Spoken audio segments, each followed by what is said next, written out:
Alors, le moment est maintenant venu de débuter notre premier atelier. Alors, pour assurer la fluidité des interventions, nous allons prévoir une session de questions et réponses, évidemment les réponses, les 15 dernières minutes de la session. Alors, les personnes à distance pourront poser leurs questions dans le clavardoir et Mirfat se fera un plaisir de les transmettre aux conférenciers et conférencières en votre nom. Et pour les participants ici dans la salle, nous allons vous demander de vous déplacer au micro qui est situé à l'arrière ici, afin que les participants en virtuel puissent entendre les échanges. Et évidemment, vu notre temps restreint, vous comprendrez qu'on va fort probablement se limiter à 2 ou 3 questions et nous vous demandons de vous limiter à une seule, s'il vous plaît. Alors, pour bien débuter la journée, nous avons le plaisir de vous offrir un atelier sur le coaching émotionnel. Cet atelier est animé par Jordan Young et Melissa Tisi, qui sont des employés du Centre de santé communautaire de la région de Hamilton et Niagara. Alors, Jordan est un travailleur en santé mentale à Hamilton et après avoir entrepris l'apprentissage du français et déménagé au Québec pour travailler dans une école secondaire, il a décidé de revenir à Hamilton pour travailler au Centre de santé communautaire de la région. Alors, titulaire d'un baccalauréat en psychologie de l'Université McMaster et d'un diplôme de soins aux enfants et aux jeunes du Collège Mohawk, Jordan possède une grande expérience de travail avec les enfants et les familles afin d'améliorer leur santé mentale et leur bien-être en général. Il a animé plusieurs ateliers de coaching émotionnel pour les parents francophones. Alors, comme on dirait en bon français, c'est pas son premier rodéo. Alors, Melissa Tesi, elle est une francophone née et élevée à Welland, dans la région du Niagara, qui est ma région aussi. Des petites sœurs. Alors, elle est travailleuse de proximité en santé mentale du Centre de santé communautaire de cette même région. Elle est titulaire d'un diplôme en travail social et possède plusieurs années d'expérience de travail au sein de la communauté francophone. Elle est extrêmement passionnée par son travail et son désir d'aider les autres, ce que vous constaterez fort probablement durant cet atelier. Alors, Melissa et Jordan, à vous la parole.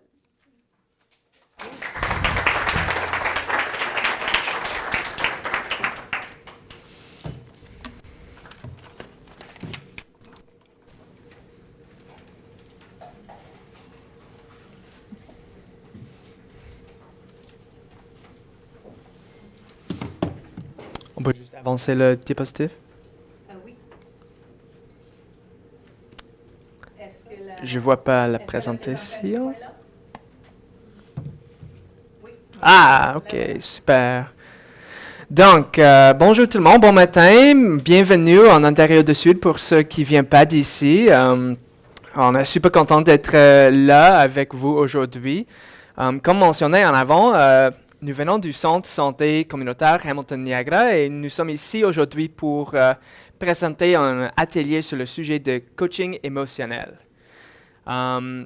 Juste avant de commencer, j'imagine que vous êtes familière avec les centres de santé, c'est évident par le nom, mais juste pour clarifier pour ceux qui ne connaissent pas, le centre de santé, c'est un centre de santé, un centre communautaire. Nous venons du centre de santé communautaire Hamilton-Niagara qui desservit les deux régions de Hamilton et de Niagara. Nous offrons les services de santé mentale pour les enfants, pour les adultes, les services de toxicomanie, santé primaire, services aux nouveaux arrivants. On a une équipe contre la violence faite aux femmes. On a les autres services médicaux comme les services pour maladies pulmonaires obstructives chroniques. Et tous nos services sont fournis en français, donc nous nous engageons pour offrir les services en français aux francophones en Ontario du Sud. Et oui, c'est ça le centre de santé, donc on est super content d'être là aujourd'hui. Malheureusement, je ne savais pas que j'allais être introduit aujourd'hui, donc c'est un peu une reprise, mais bonjour encore une fois, moi je m'appelle Jordan. J'ai un bac en McMaster, mais tous les autres, vous savez déjà. Puis je suis ici aujourd'hui avec ma chère Collègue. collègue, Collègue. Melissa. Alors, bonjour tout le monde et bienvenue pour être ici avec nous autres. Je suis Melissa et je travaille pour le site de Niagara. Je suis mère d'un fils francophone dans nos écoles francophones. Oui. Oui, on était déjà présenté, donc c'est pas grave. La seule chose que j'aimerais adresser, c'est ce que, oui, je me suis rasé la moustache, j'en ai plus, puis je me suis coupé les cheveux. Oui, c'était il y a une semaine, je m'excuse, je pensais que je voulais juste changer le vibe un peu. Donc, c'est moi dans la photo. C'est pas l'autre. C'est la seule chose que je pourrais pas mettre dans dans le brochure. Oui. Avance. Donc, on va commencer juste avec un bref aperçu de la session, ce qu'on va faire aujourd'hui. Il y a effectivement 3 parties de notre atelier aujourd'hui. La première, on va discuter un peu pourquoi le coaching émotionnel, c'est quoi le coaching émotionnel, parce que des fois, il y a les parties de ces modèles qui sont évidents, mais il y a aussi les preuves selon les études scientifiques. Et on va juste discuter pourquoi on vous enseigne ce modèle aujourd'hui, comme parent, comme enseignant, comme collègue, comme n'importe qui. Parce que je sais qu'aujourd'hui, on est ici comme parent partenariat en éducation, mais ce modèle peut s'appliquer à n'importe qui. Personne en crise, personne en colère, personne qui a besoin d'aide de santé mentale. Deuxième partie, on va expliquer pour vrai le modèle du CE, de coaching émotionnel. C'est vraiment un modèle qui a les étapes à suivre. On ne va pas juste vous enseigner les concepts, on va vous donner vraiment les étapes à suivre. Comme première étape, développer cette chose, puis cette chose, puis cette chose. Puis d'après ça, on peut suivre les étapes pour régler la situation afin d'améliorer la santé mentale. Puis troisièmement, je sais que j'ai mis discussion puis mise en situation. On va la renverser. On va faire quelques mises en situation. Vous allez voir dans vos cahiers, dans vos fichiers des participants comme centre de santé communautaire, il va y avoir quelques documents. Il y en a un qui est les scénarios.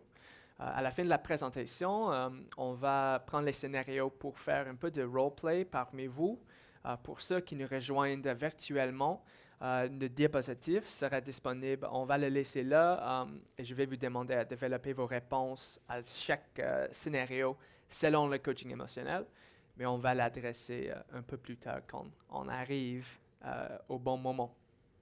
Puis d'après ça, comme nous avons déjà dit, il y a effectivement 15 minutes réservées pour les questions, pas les commentaires, mais si jamais vous voulez dire quelque chose, on est toujours ouvert aux critiques. Donc, on commence avec pourquoi le coaching émotionnel. Il y a effectivement 2 parties, 2 côtés de ces questions.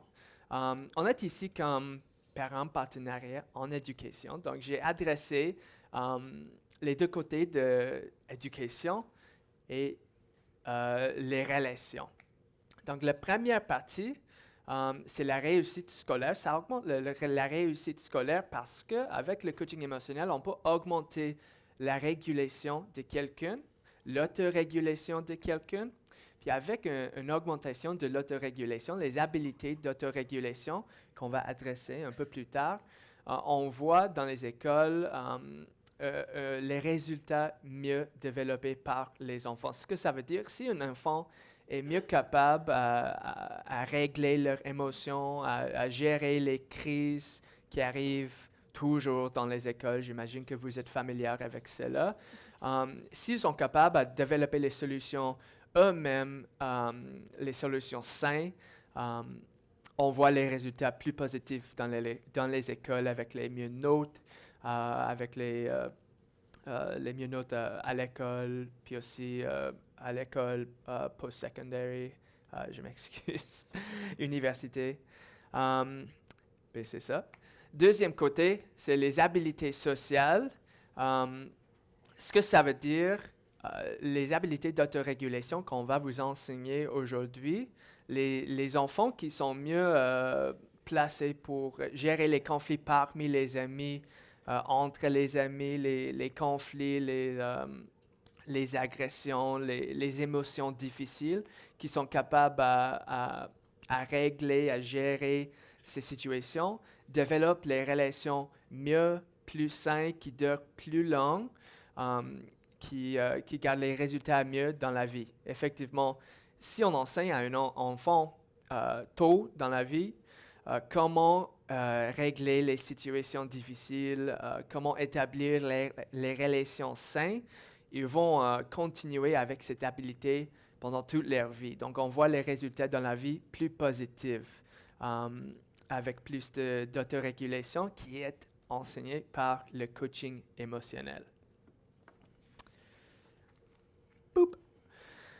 OK, donc on va commencer juste avec un exemple rapide pour illustrer c'est quoi le coaching émotionnel et comment c'est différent que juste une approche normale.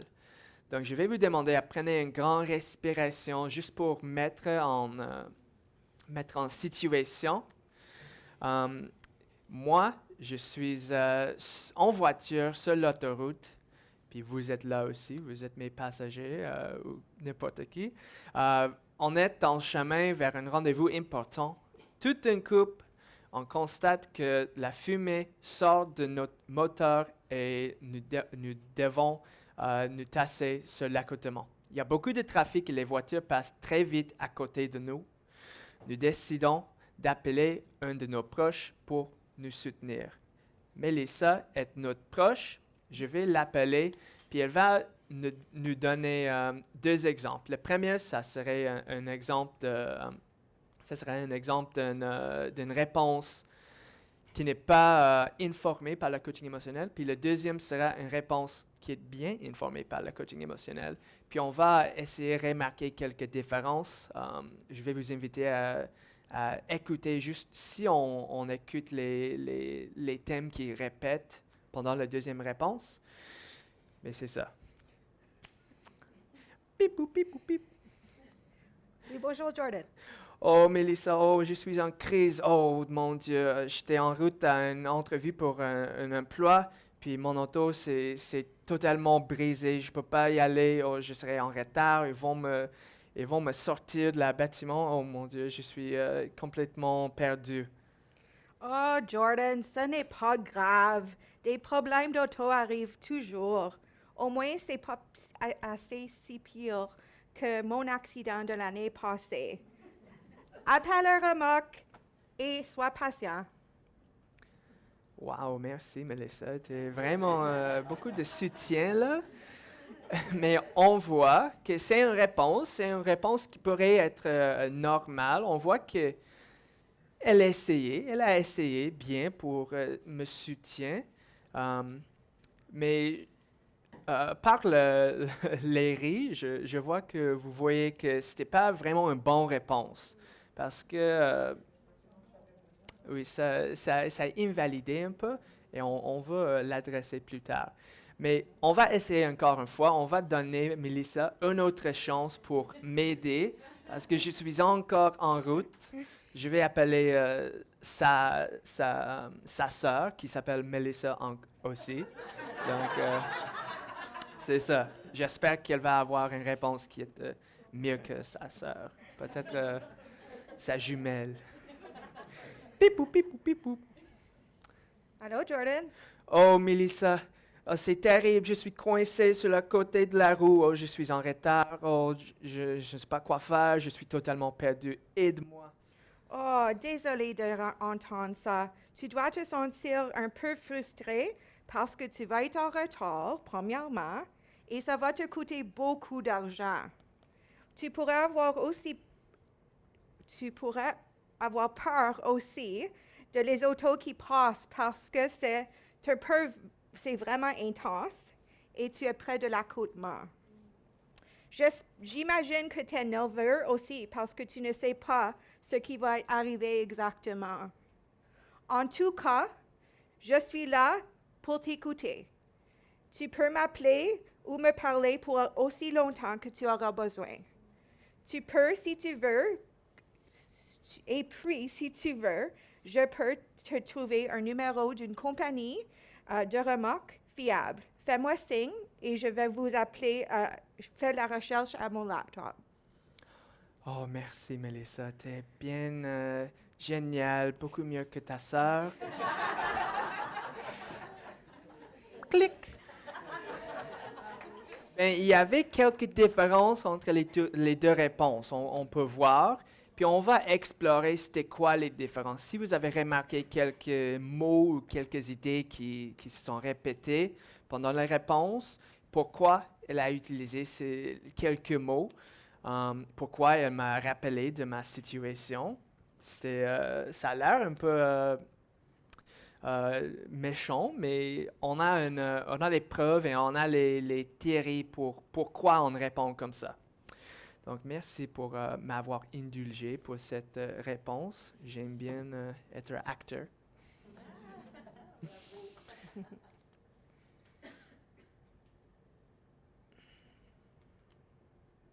Mais je suis pas assez fort pour appuyer le bouton. Ah! OK. Donc, les compétences de base. Qu'est-ce qu'on va expecter du coaching émotionnel? C'est quoi le but de chaque instance de coaching émotionnel? Je vais vous donner une métaphore qu'on va utiliser pendant tout l'atelier, l'ascenseur. Effectivement, pour le coaching émotionnel, les émotions sont comme un ascenseur dans un bâtiment. Si on est en crise, si on est en colère, si on a besoin d'aide, l'ascenseur est vraiment haut dans le bâtiment. On va descendre l'ascenseur vers le premier étage afin d'ouvrir les portes vers l'extérieur. Parce qu'à l'extérieur du bâtiment reste la raison, la logique, la résolution de la problème.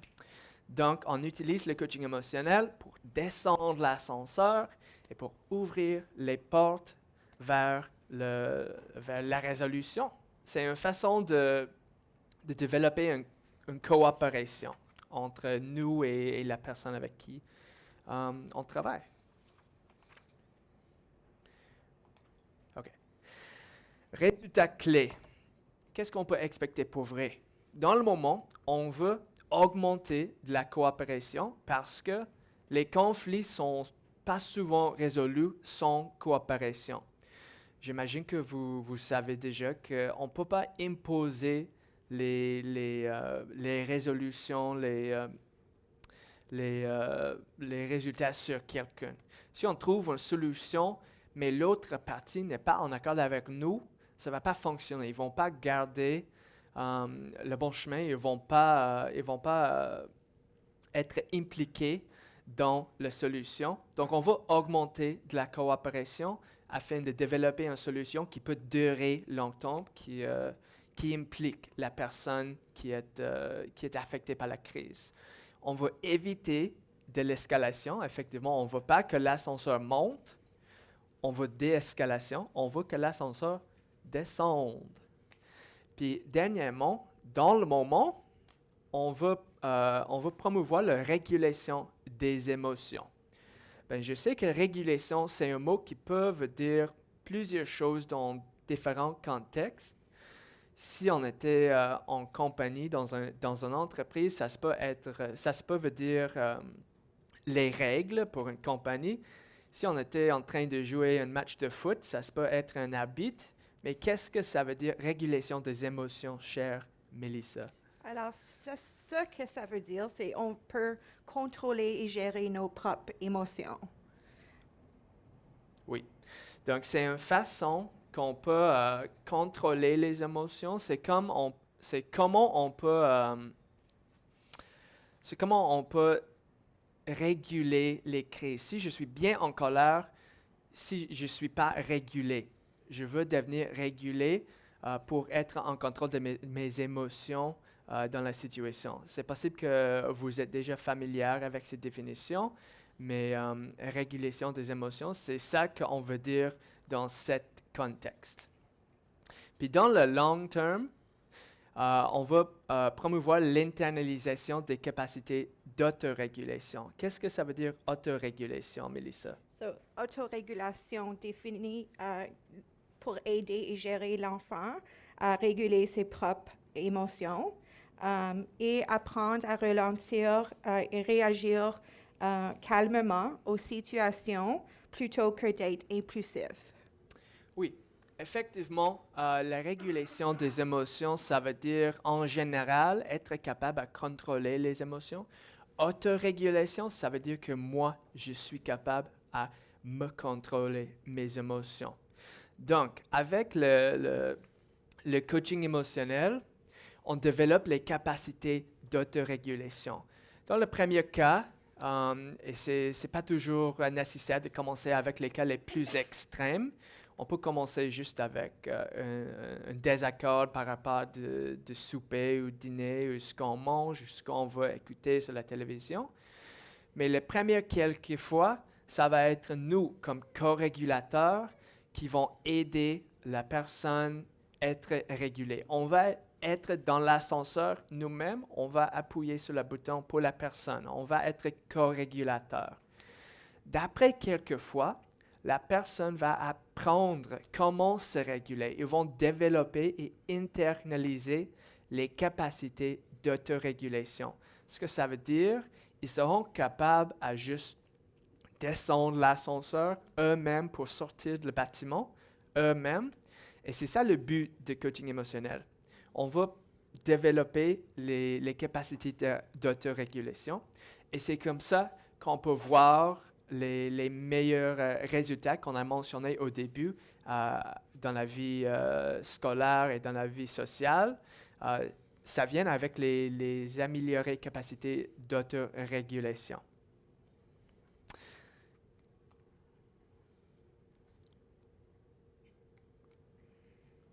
OK. Donc, c'est ça pourquoi le coaching émotionnel, c'est quoi le coaching émotionnel? On vient d'expliquer ça. On va explorer c'est quoi le coaching émotionnel comme modèle. Comment est-ce qu'on peut mettre en place le coaching émotionnel, une réponse selon le coaching émotionnel? Ben, la première étape, c'est la validation. C'est quelque chose qui peut avoir l'air évident, mais la validation, c'est quelque chose qui est vraiment particulier. Ça peut être un peu difficile pour mettre en place toujours, parce que des fois, les conflits sont pas le fun. S'il y a un argument, si on est désaccord avec notre enfant, avec notre élève, avec notre collègue, c'est difficile de valider l'autre personne.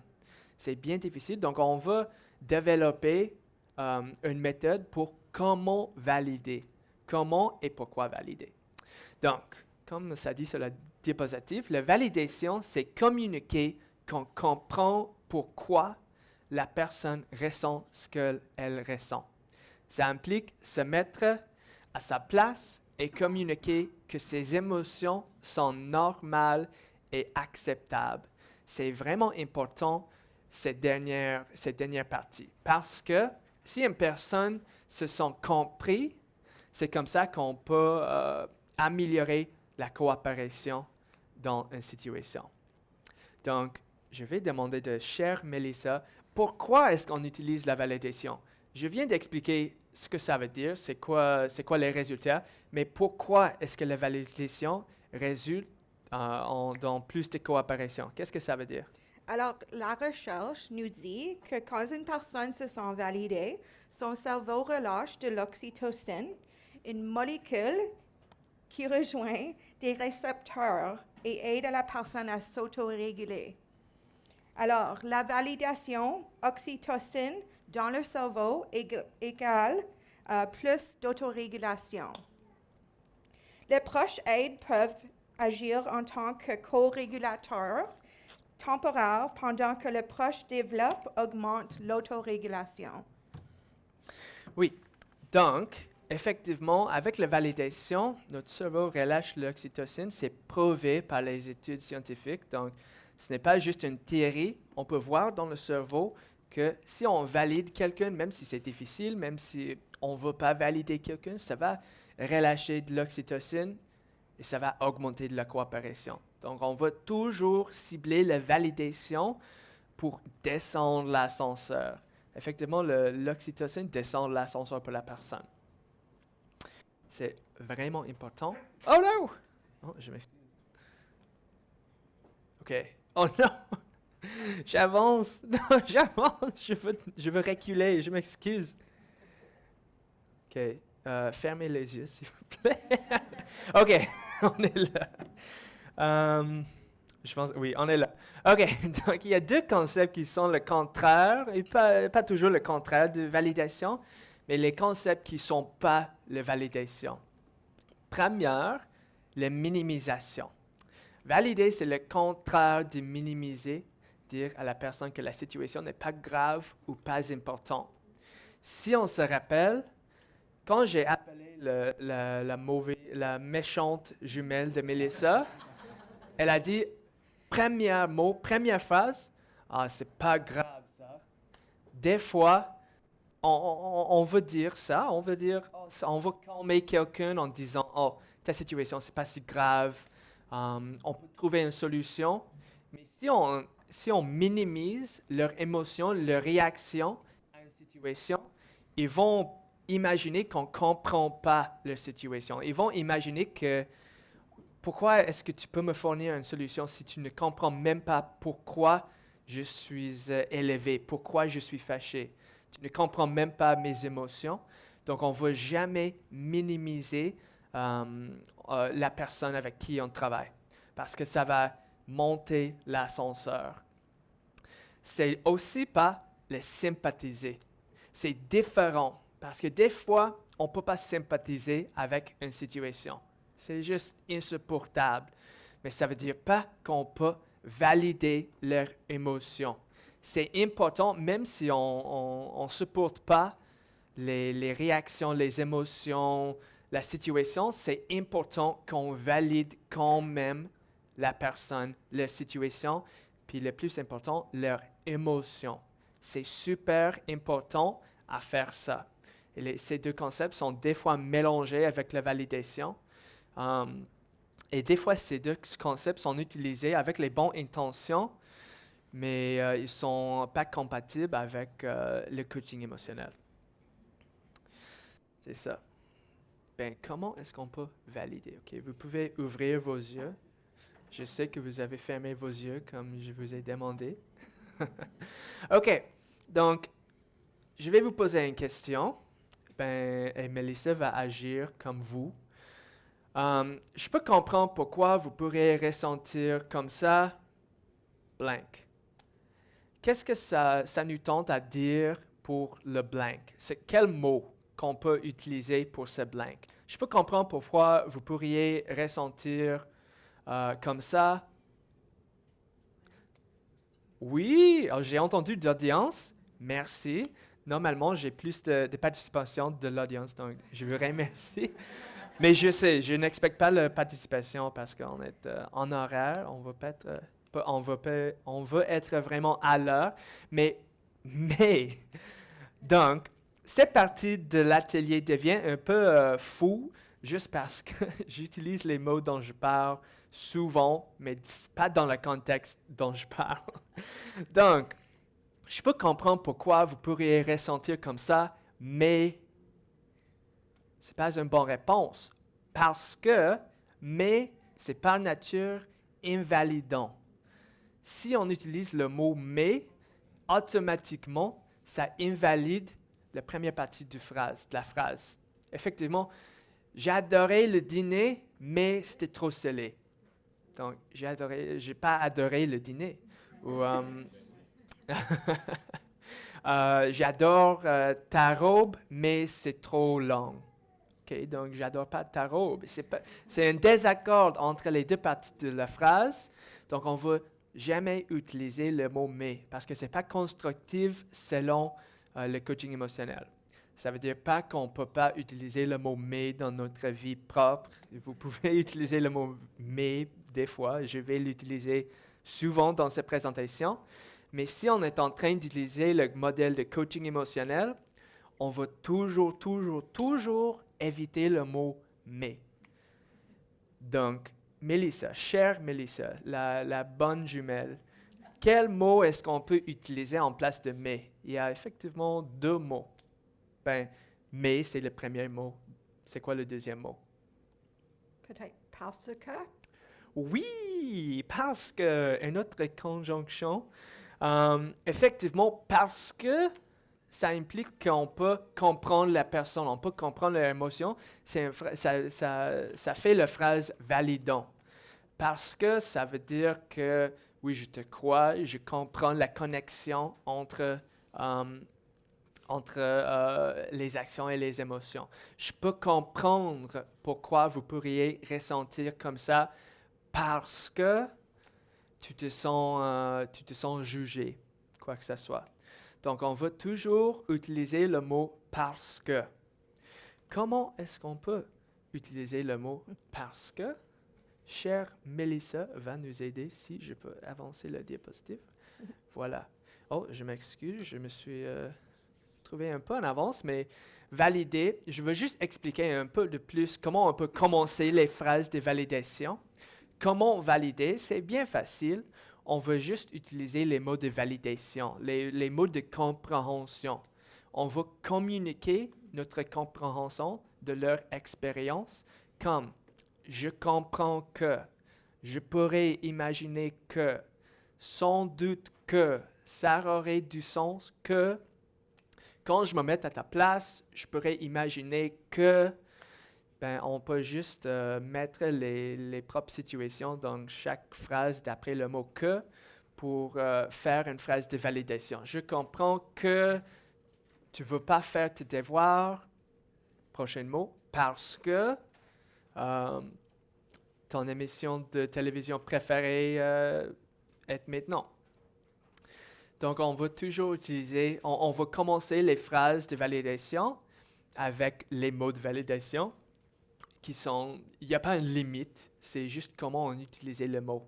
Je peux comprendre que, j'imagine que, je vois que, c'est juste, on va expliquer, on va communiquer, comprendre la situation et leur émotion, effectivement, l'expérience. Donc,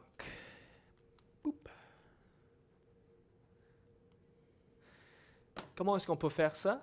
Avec les 3 phrases de parce que. Ce n'est pas nécessaire en ce moment pour démontrer que vous comprenez. Je vois dans vos visages que vous comprenez bien. Mais on va faire un peu de pratique à la fin de la présentation. Mais chère Mélissa, pourquoi est-ce qu'on utilise 3 phrases de parce que? Parce que reste certain que oui, 3 phrases de parce que c'est l'idéal. C'est ça qu'on va toujours cibler pour la première étape de validation. On va toujours utiliser 3 phrases de parce que. C'est juste 3 phrases de parce que. Mais pourquoi? So, on veut juste faire un rappel que tout le monde est différent. Pour quelques personnes, un parce que est assez. Pour d'autres, ça se peut 2 ou 3 fois. Pour mon fils, ça prend 3 fois. Mais encore, c'est différent pour tout le monde. Chaque personne a un nombre différent de récepteurs. Un parce que suffira et autre, ça va prendre 2 ou 3.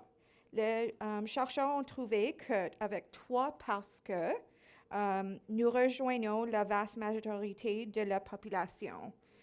Étant donné que vous ne pouvez pas mesurer les récepteurs de vos proches, nous vous recommandons 3 parce que pour assurer que le tour est joué entre tout le monde.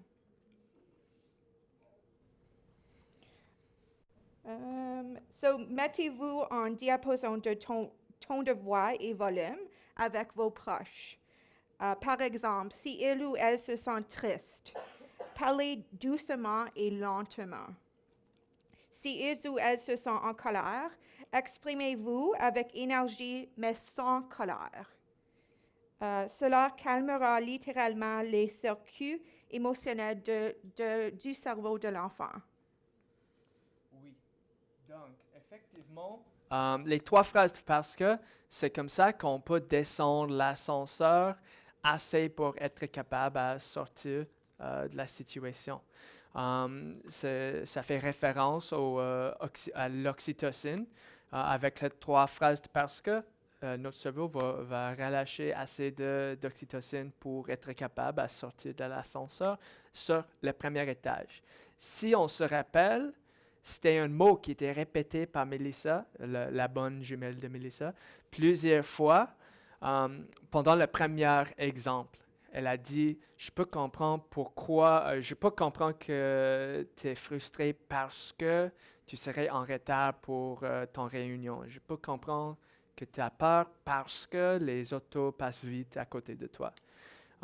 3 phrases de parce que, c'est idéal.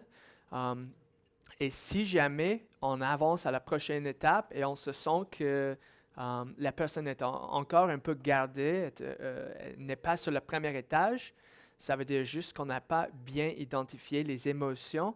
Donc, on va ajouter les autres parce que pour mieux identifier leurs émotions, leur expérience, pour effectivement le valider encore. C'est ça qui est vraiment important à ce modèle afin de faire fonctionner l'autre partie. Donc, juste un bref aperçu, merci, je ne suis pas né francophone. Coaching émotionnel pour réguler, la première étape, on peut voir qu'ici, je vais utiliser le laser. OK. Alors, ça ne fonctionne pas. OK, c'est pas grave. Vous pouvez imaginer un laser là. Mais on peut voir qu'on est là sur le 13e étage. C'est le plus malchanceux étage possible. Donc, on est vraiment en crise. Comment est-ce qu'on peut descendre l'ascenseur? On peut imaginer que moi, j'ai une fille qui ne veut pas faire ses devoirs. Elle crie, elle dit « Ah, je ne veux pas faire mes devoirs, c'est pas juste, oh, je veux pas, oh, pourquoi ma sœur ne doit pas faire ses devoirs, qu'est-ce qui se passe ?» Comment est-ce qu'on peut descendre l'ascenseur? Bien, on va commencer avec la validation. Donc, je dis à ma sœur, Melissa est ma sœur aussi, je peux imaginer que vous pensez que ce n'est pas juste, que tu dois faire tes devoirs, parce que ta sœur n'a pas de devoir. Donc, on voit que ça n'a aucun rapport avec le devoir, mais on a juste identifié ses émotions. Pourquoi elles se sont en colère, méchantes. C'est parce qu'elles se sentent que ce n'est pas juste, parce qu'elle voit sa sœur qui n'a pas de devoir. Donc, on ne doit pas, ce n'est pas nécessaire à sympathiser, il faut juste valider ses émotions. Ça veut dire identifier le problème, puis identifier sa réaction à le problème, puis répète à elle pour démontrer que bien comprendre la situation. Chère Melissa, je peux imaginer que vous pensez que ce n'est pas juste que tu dois faire tes devoirs parce qu'on ne te laisse pas les reporter. Bien, on les met dans le 5e étage, puis on voit encore une fois, ce n'est pas vraiment une excuse. Je peux imaginer que tu te sens tu te sens un peu jugé juste parce qu'on ne te laisse pas le reporter. On peut imaginer que pour un enfant comme Melissa, elle peut se sentir que ce n'est pas juste. Ah, je veux reporter mon devoir, mais tu ne me laisses pas le reporter.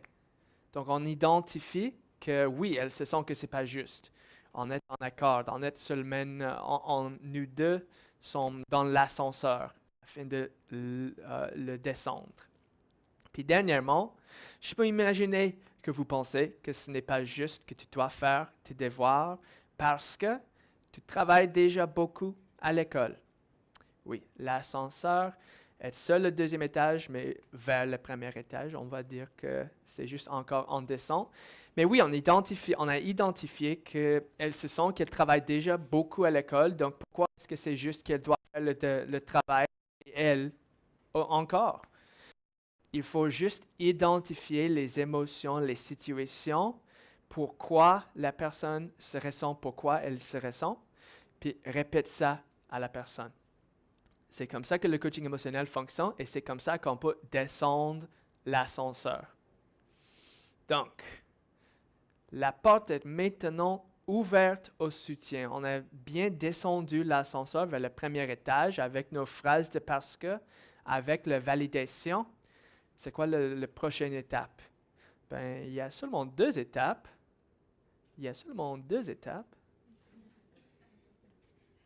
C'est moi. J'ai les doigts qui sont vraiment faibles. La 2e étape, c'est supporter. Il y a deux types de support qu'on va fournir à la personne. La première étape, c'est émotionnel. Ça peut être le parti le plus facile pour vous si on est en accord avec la situation, si on peut sympathiser avec la situation, mais ça peut aussi être le plus difficile si on ne peut pas du tout sympathiser avec la situation. Effectivement, le support émotionnel, ça veut dire que on veut rapprocher la personne, on veut réconforter, on veut connecter, écouter, rassurer la personne. Effectivement, on agit comme amis, comme parents, comme enseignants. On veut connecter avec nos émotions. Je peux dire que je serai toujours ton père, je vais toujours t'aimer, il n'y a rien que tu peux faire qui peut changer mon point de vue. On veut communiquer le non-jugement, le regard positif inconditionnel, communiquer le fait qu'on est avec la personne dans l'expérience. C'est la connexion émotionnelle qu'on fait dans cette étape qui est importante parce qu'on a déjà descendu l'ascenseur, puis maintenant on va sortir la personne de l'ascenseur avec l'émotion. On va prendre la main puis retirer la personne de l'ascenseur avec l'émotion, avec la connexion. C'est important qu'on voit que c'est possible que vous ne voyez pas, mais le dernier point, ça dit donner de l'espace avec une petite étoile à côté de l'espace. C'est important de reconnaître que l'espace pourrait être pas une solution, mais si la situation est bien élevée, bien animée, ça peut être utile pour prendre un peu d'espace, pour se retirer de la situation, mais c'est important que c'est temporaire. On ne peut pas utiliser l'espace comme une solution de la problème parce qu'on ne veut pas abandonner la personne dans l'ascenseur.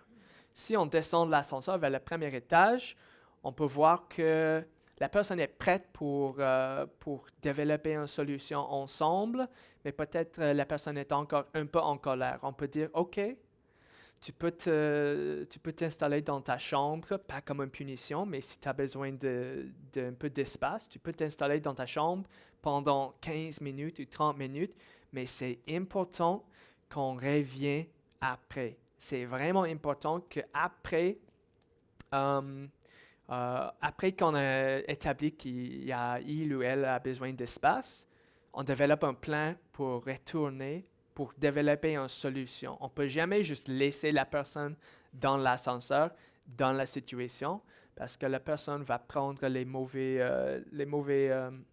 leçons. Tu sais? Oui, c'est ça. Ça peut être bien facile ou bien évident, mais aussi ça peut être bien difficile si la situation est un peu énervante. Mais il faut toujours valider et supporter avec l'émotion. Puis il y a une dernière étape, le pratique. Pas le plus important, tout le modèle, c'est important pour nous, mais le pratique, c'est comme ça qu'on peut développer les solutions. Avec le pratique, on a fait tout le travail avant, on a fait toute la validation, on a descendu l'ascenseur vers le premier étage, on a sorti la personne de l'ascenseur avec nos émotions, on a fait la connexion émotionnelle, puis maintenant, on peut profiter de tout notre travail en développant une solution avec le pratique. C'est ici qu'on peut développer une solution avec la coopération parce qu'on a développé la coopération avec la validation et avec le soutien émotionnel. Ça peut être travailler ensemble pour trouver les solutions, résoudre le problème, rediriger vers une autre pensée, enseigner des habiletés, exposition graduelle aux stimuli provoquants de l'anxiété. Effectivement, il n'y a pas une limite de solution, c'est juste la solution se correspond avec le problème. Puis il faut aussi développer la solution avec le consommant de la personne. Et c'est pour ça, encore une fois, qu'on a descendu l'ascenseur pour ouvrir les portes avec l'émotion, pour sortir la personne, pour développer une solution ensemble. Ça veut dire pas qu'on doit juste laisser la personne avoir n'importe quoi parce que la personne est finalement pas toujours faire les récompenses pour ça. Mais il faut développer la résolution ensemble. Ça, par exemple, si j'ai une fille qui veut sortir plus tard de son couvre-feu, mais on vient d'avancer son couvre-feu par 1 heure, puis il y a une discussion, il y a un conflit, elle n'est pas contente. On descend de l'ascenseur, on valide ses émotions. OK, je comprends que tu te sens que c'est pas juste parce que tu as toujours respecté ton couvre-feu. Je peux imaginer que tu serais triste parce que tu vas manquer toutes les activités avec tes amis. Je peux imaginer que c'est pas juste parce que tous tes amis ont avancé le couvre-feu. Les 3 phrases parce que l'ascenseur est descendu. Le soutien émotionnel, effectivement, mais je serai toujours ton père, je veux juste te protéger, je te fais confiance, mais il faut être pratique et sécure. Donc, je vais toujours aimer, mais je vais faire les choses que je pense qui va t'aider. Puis on arrive aux dernières étapes qui est le support pratique. OK, comment est-ce qu'on peut avancer? Je peux développer une solution avec ma fille. On peut développer un horaire pour quand on peut avancer le couvre-feu. Peut-être pas aujourd'hui, comme elle aimerait, mais on peut développer un horaire pour quand elle peut l'avancer. C'est juste développer une solution qui fonctionne pour vous deux, qui est tolérable pour vous deux. Et c'est effectivement ça, le coaching émotionnel, pour l'instant. Je vais juste vous rappeler que ça commence avec la validation. On descend l'ascenseur avec les 3 phrases de parce que. Puis d'après ça, la deuxième étape qui est supporter. Supporter, ça veut dire qu'on supporte émotionnellement en première. Puis deuxièmement, on trouve la solution pratique. Et maintenant, vous demandez, on va faire un roleplay. Je sais qu'il y a la personne qui déteste le roleplay, mais moi je trouve que la meilleure façon de comprendre un modèle, c'est pour le pratique. Donc, c'est pas grave, mais vous allez voir que dans le cahier des participants, cette chose ici, on peut l'ouvrir pour trouver les super goodies, mais aussi il y a un papier avec les scénarios qu'on va utiliser. Donc, je vais vous demander à mettez-vous en groupe de 4 ou 5 personnes, je ne sais pas, peut-être juste vos tables. Puis je vais vous demander à choisissez un partenaire pour résoudre ces situations. Effectivement, trouver une réponse selon le coaching émotionnel avec la première étape, la validation, avec les 3 phrases de parce que. La deuxième étape qui est le soutien émotionnel et le soutien pratique. OK? Donc, nous allons circuler juste pour vous aider. On va prendre, je dirais, comme peut-être 20 minutes, 15 minutes. Puis d'après ça, on va prendre les questions des animateurs. Mais après ça, vas-y. Puis je vais continuer à parler pour les personnes qui nous rejoignent virtuellement. Heureusement, je ne vous ai pas oublié. Non! Oh, peut-être. On n'a pas la bonne présentation, mais ce n'est pas grave. Donc, vous autres, vous pouvez commencer. Juste trouver trouver les solutions selon le coaching émotionnel. Oui? Ah, OK. Je m'excuse.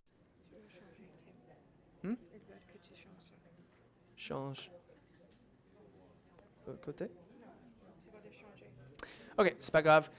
Je vois que vous, comme participants en ligne, vous n'allez pas voyer les situations, mais je suis toujours là pour vous.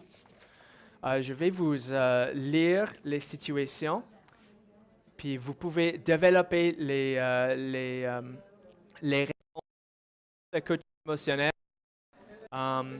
pour nous. Donc, le premier scénario, je m'excuse, je viens d'apprendre qu'il y a des problèmes avec mon micro, mais le premier scénario, c'est Alexandre, qui a 5 ans, ne veut pas aller à l'école. Il pleure, refuse de bouger et reste attaché à ta jambe ou à des objets à la maison. Vous pouvez l'écrire dans le chat ou vous pouvez juste le développer tout seul. Le deuxième scénario, c'est Cindy, qui a 7 ans, veut son premier téléphone cellulaire. Elle dit ne plus vouloir regarder les mêmes choses à la télé que sa petite sœur de 4 ans. Le troisième scénario, Victoire, 11 ans, te dit qu'il veut lâcher son équipe de soccer malgré le fait que tu as déjà payé et il reste la moitié de la saison. Il reste silencieux quand tu lui demandes pourquoi et joue à des jeux en ligne avec un micro et un casque d'écoute si elle est à la maison. Quatrième et dernier scénario, et t'inquiétez-vous pas, je vais essayer d'écrire dans le chat les 4 scénarios, donc je vais vous rejoindre dans quelques minutes. Ariel, 15 ans, refuse de souper à la table avec la famille. Elle préfère manger dans sa chambre en écoutant des vidéos sur YouTube des gens qui sont comme elle. Donc, encore une fois, juste pour vous qui nous rejoindre virtuellement, si vous pouvez développer les réponses selon le coaching émotionnel pour ces 4 scénarios, choisissez un scénario puis développez une réponse pour ce scénario. Validation, puis le soutien émotionnel est pratiquement. Merci, on va prendre peut-être 15 minutes, 10 minutes, ça dépend. Puis d'après ça, on va revenir pour les questions. Je vais essayer d'écrire dans le chat les 4 scénarios parce que je sais que c'est difficile à se souvenir. Donc, merci et dans 15 minutes.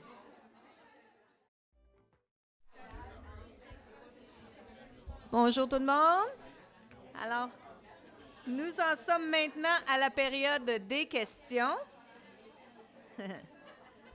Alors, je vous rappelle que pour vous poser vos questions, vous pouvez le faire à partir du clavardoir pour les personnes qui sont en mode virtuel et pour les personnes qui participent ici dans la salle. Je vous rappelle que vous devez vous déplacer vers le micro à l'arrière. Alors, je crois qu'on a déjà 1 ou 2 réponses dans le clavardoir. Alors, on peut commencer avec une question au clavardoir et ensuite, s'il y a des gens ici dans la salle qui veulent se rendre au micro, vous pouvez le faire. De la part de Julie qui demande est-ce que le centre de santé offre des ateliers pour les jeunes, plus précisément des ateliers de groupe, parce que c'est un sujet très important pour les jeunes qui sont très anxieux. Oui, le centre de santé communautaire Hamilton-Niagara en offre les ateliers de santé mentale, les ateliers communautaires au centre, notre bâtiment, puis aussi dans les écoles. Aussi, on collabore avec les commissions scolaires pour fournir les ateliers en groupe et individuellement aux écoles et au centre de santé.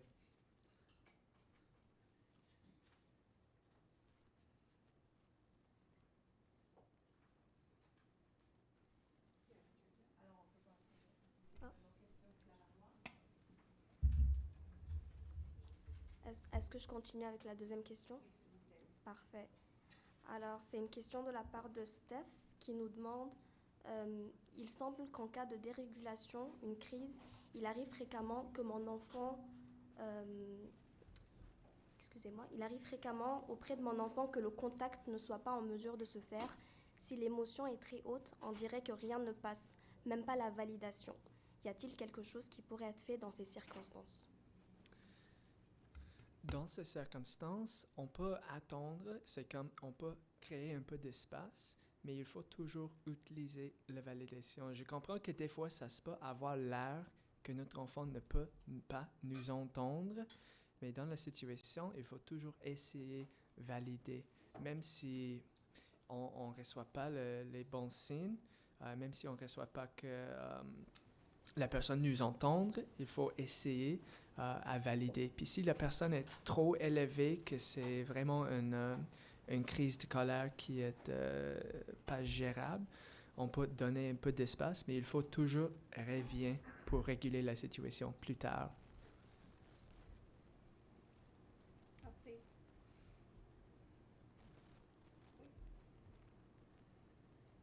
Merci pour les scénarios. À notre table, on parlait que les scénarios étaient beaucoup individuels, donc parents ou adultes et enfants, mais j'imagine qu'on ouvre toute une autre canne de verre quand on est dans une situation familiale où est-ce qu'il y a 2, 3 situations qui se passent une après l'autre. Donc, j'imagine que vous allez nous proposer quelque chose comme un triage ou choisir qu'est-ce qu'on doit faire en premier, parce que si on a 3 enfants, 4 enfants, puis on a besoin de valider les 3 en même temps, mais ça peut être un petit peu compliqué. Donc, avez-vous des petits trucs pour la salle puis pour les gens en ligne? Le premier conseil, ça serait la collaboration. Moi, je dirais toujours essayer de prendre toute l'aide qu'on peut.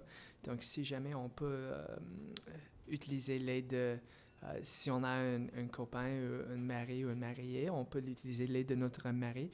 Mais sinon, on peut essayer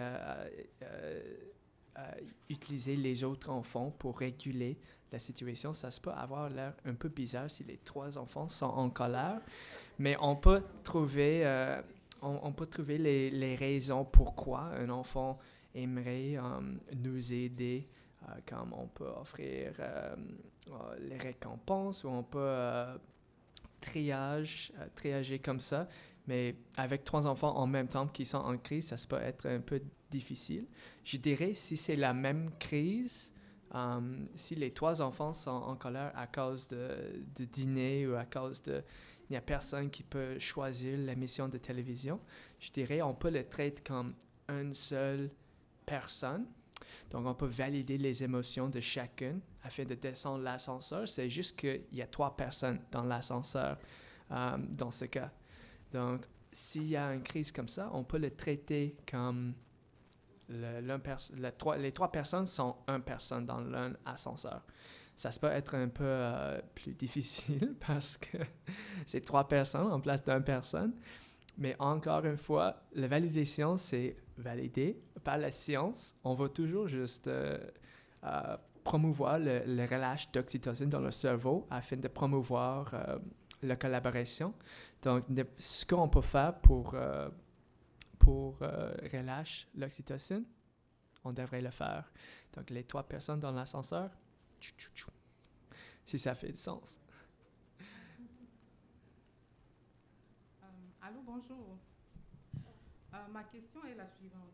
Comment agir de manière urgente et rapide dans une situation où un enfant est intimidé à l'école et à cause de cela, il ne veut plus partir du tout? Donc, comment utiliser le coaching émotionnel dans ce cas-là? Donc, merci à toi. Tu veux dire que l'enfant, il est avec nous, il est en crise et il ne veut plus aller à l'école à cause de l'intimidation? Oui, parce qu'il est victime d'intimidation à l'école et il ne veut plus du tout aller à l'école. Donc, oui. C'est pas juste maman, je ne veux pas aller à l'école. Ces gens, je ne veux plus, il déchire les cahiers, il les balance, il s'enferme dans la chambre. Il ne veut plus avoir à faire avec tout ce qui est école. Oui. Effectivement, le coaching émotionnel, c'est quand je l'ai appris, la facilitatrice, elle a dit, c'est incroyable, c'est quelque chose que les parents ne croient pas que ça va fonctionner parce que ça a l'air too good to be true. Mais réellement, le coaching émotionnel, c'est basé sur la science. On peut utiliser les 3 phrases parce que, honnêtement, je dirais juste suivre les étapes de coaching émotionnel, juste le traiter comme une autre situation. On peut suivre les étapes comme 3 phrases parce qu'on peut identifier les émotions et pourquoi. Je peux imaginer que tu n'es plus allé à l'école à cause de l'intimidation. Je peux voir que tu ne te sens pas sécure à l'école parce que les enseignants ne te protègent pas. Ou je vois que tu te sens plus sécure ici parce que moi, je vais toujours te protéger. On utilise les 3 phrases parce que. De plus, si on n'identifie pas bien les bien raisons, on peut toujours utiliser plus phrases parce que faut plus d'oxytocine. D'après ça, juste suivre les étapes, le lien émotionnel, le soutien émotionnel afin de développer la connexion avec l'enfant. Puis d'après ça, le soutien pratique. On développe la solution. Ça se peut, on veut écouter les émotions, les problèmes de l'enfant. Donc, on va toujours écouter qu'ils ne se sont pas sécures à l'école, puis on développe une réponse, une solution ensemble. Comment est-ce qu'on peut lui faire se sentir plus sécure à l'école? C'est vraiment juste suivre les étapes du coaching émotionnel. Je comprends que c'est une situation qui est plus grave que juste je ne veux plus manger du poulet. Mais effectivement, le concept, c'est le même. OK, j'ai une autre question. Quelqu'un d'autre peut venir. Est-ce que le coaching émotionnel ne doit pas s'adapter, je vais dire ça comment, à la culture de l'enfant? Si je ne sais pas comment est-ce que je peux expliquer ça pour que ça se comprenne mieux. Parce que nous, par exemple, les parents immigrants, nous n'avons pas la même culture que nous n'avons pas la culture canadienne. Chacun de nous vient d'une culture différente. Et même en Afrique, chaque pays a sa culture. Est-ce que ce coaching émotionnel s'adapte, c'est de manière générale qu'il faut l'appliquer ou alors il faut tenir compte de la culture de l'enfant ou de la personne? Parce que ça peut être avec un enfant, ça peut être avec un adolescent ou ça peut même être avec un collègue. Parce que le conflit, la façon dont je vais gérer mon conflit avec quelqu'un qui vient de l'Afrique ou d'ailleurs ne sera pas la même que je vais la gérer avec quelqu'un qui est au Canada ou aux États-Unis. Donc, je veux savoir si dans le coaching culturel, il faut pas, dans le coaching émotionnel, il ne faut pas tenir compte de la culture de la personne ou de l'enfant. Merci. Oui, il faut compter la culture. Oui, il faut compter la culture de la personne dans la situation parce qu'on vit dans la culture. Je dirais que effectivement, c'est le même principe, juste voir dans un autre cadre. Donc, on peut suivre les mêmes étapes comme la validation. Ça veut dire pas la sympathie, mais on peut valider leurs émotions, identifier puis valider leurs émotions. Puis on peut suivre les mêmes étapes, mais la dernière étape, la pratique, ça se peut être informé par notre culture. C'est pas, les solutions sont pas limitées par... je peux pas écrire les solutions parce que ça dépend de la situation. Chaque situation, c'est unique. Donc, la situation, ça se peut être informé par la culture, par le genre, par l'âge, par n'importe quoi. Donc, oui, ça se peut être informé par la culture. Je dirais juste suivre les étapes, les 3 phrases parce que la validation... Puis pour descendre l'ascenseur, puis utiliser le support émotionnel pour sortir de l'ascenseur, puis d'après ça, le soutien pratique. C'est ça. Est-ce que je peux intervenir au lieu d'aller dans la salle? Est-ce que je peux juste... Vas-y. Alors, Ida, j'ai bien écouté l'intervention qui a eu lieu à la table. Et si je comprends bien, puis s'il vous plaît, corrige-moi si je n'ai pas bien compris, la question est un peu au niveau, le coaching émotionnel, le format qui est présenté manque peut-être un peu d'adaptation, de compétences culturelles, parce que ça peut ressembler à une négociation avec son enfant. Puis dans certaines cultures, il est moins question de négocier avec un enfant pour en arriver à une solution. Il y a moins question de ça que tu vas respecter l'autorité. Je n'ai pas à négocier avec toi, je suis le parent et ma communauté ne va pas t'encourager de négocier avec moi parce que de façon fondamentale, on respecte l'autorité. Fait que si je comprends bien, le coaching émotionnel peut peut-être manquer un peu de compétences pour cette raison-là. Un peu? Oui, merci pour la clarification. Je me souviens de la discussion à cette table. Si je peux adresser ça, je veux juste vous rappeler que les solutions qui sont imposées ne sont pas durables. Donc, oui, il manque, pas un manque, mais la culture, le coaching émotionnel peut être adapté pour les autres cultures, mais si on veut les solutions qui sont durables, on ne peut pas les imposer s'il n'y a pas un consentement. Donc, si on se trouve dans une solution où les enfants ne respectent pas, on ne peut pas le changer juste avec une imposition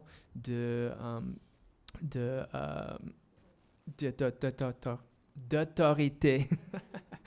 Merci. Oui, je dirais, oui, ça peut être informé par la culture, mais je vous rappelle encore une fois, les solutions doivent être durables. Avec l'accord à l'apparition. Je pense que c'est tout pour nous. Dernière question. Déjà, merci pour la belle présentation. J'aimerais savoir s'il y a eu un cas où on a agi comme la mauvaise Mélissa, comment est-ce qu'on peut faire pour remédier à la situation? On n'a pas utilisé la bonne, comme les parce-que comme la bonne Mélissa. Et on a vraiment été très mauvais. Comment faire pour remédier à la situation? C'est pas grave si, si on se trouve dans la place de la méchante jumelle de Melissa. On peut juste reprendre du début du coaching émotionnel. On ne peut pas fermer les portes émotionnelles. C'est effectivement pas possible, au moins avec les mauvaises réponses. S'il y a une bonne motivation, si on ne veut pas blesser la personne, on peut juste dire, OK, laisse-moi essayer encore une fois. La personne va nous comprendre parce que chacun veut être compris, veut être aidé. C'est juste ça. Je pense que c'est tout pour maintenant. Je veux juste avancer le diapositive. Un autre, juste pour donner un peu de kudos, sinon c'est pas grave. Scénario, c'est ça qui a manqué. OK, le coaching émotionnel, c'est une partie de la théorie EFFT, Emotion Focused Family Therapy, développée par Dr. Adèle Lafrance. Si jamais vous voulez apprendre de plus, vous pouvez visiter son site web www.efft-texas.com. Les formations sont en ligne. Merci beaucoup tout le monde, vous êtes super merveilleuses. Merci à Mélissa et Jordan. Quel beau processus en quelques simples étapes. Moi, en tout cas, je vais pratiquer mon parce que dès ce soir. Alors, on va prendre une